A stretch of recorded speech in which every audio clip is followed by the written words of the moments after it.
Magandang araw po. Ako po si Odi Carion, naninirahan ngayon sa Tambo, Parañaque.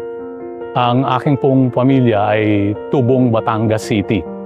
Ako po'y nabigyan ng pagkakataon na maging Extraordinary Minister of Holy Communion o ang tawag po natin ay lay minister. Nagsimula po ako sa Redemptorist Lipa, City, Batangas. Doon po ay nagtatrabaho po ako noon sa Banay-Banay, malapit sa Nestle, at ang aking po mga kaibigan ay nagkantsawan na mag-apply lamang. At kami po ay natanggap sa Redemptorist Lipa nga noon pong 2023. Ako po ay nahubog sa banal na Eucharistia. Ang aming pong mentor ay si Father Ariel Luby, at ito naman po ay sinisigundahan noon ng aming Pangulong si Exor Esmeralda at si Binibining Bes Flores. Kinakailangan ko pong lumipat dito sa Parañaque noong 2025. At may kalayuan na po ang Lipa. Ang sabi po sa akin ay mag-apply na lamang dito sa Redemptorist Baclaran. At ikinalulugod ko nga po at ako'y natanggap bilang kasapi.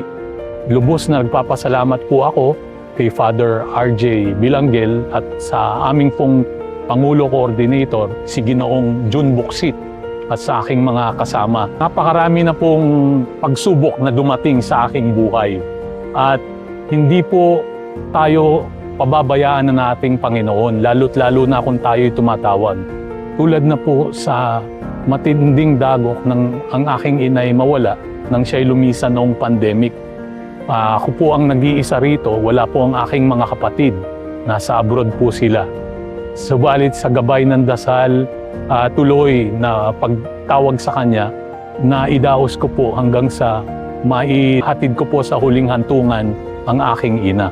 Lubos na nagpapasalamat po ako sa EMs ng Redemptorist Baclaran sa pagbibigay ng paulit-ulit na pag-asa, dahil po ang pagiging extraordinary minister ay malalim. Hindi lang po ito ay nagsusubo ng komunyon sa ating mga nagsisimba, kundi dapat pong may mas malalim na disiplina at pangunawa at alam po ang ating mga gabay sa pagsubo ng komunyon.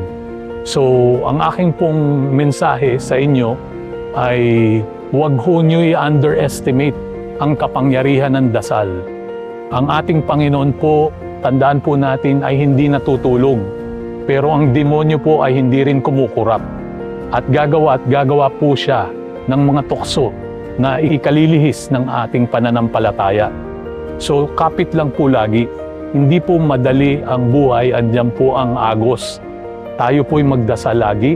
Tayo po'y maniwala sa kanyang mga mensahe. At lalong-lalo na always believe in Him.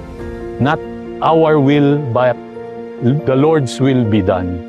Maraming salamat po.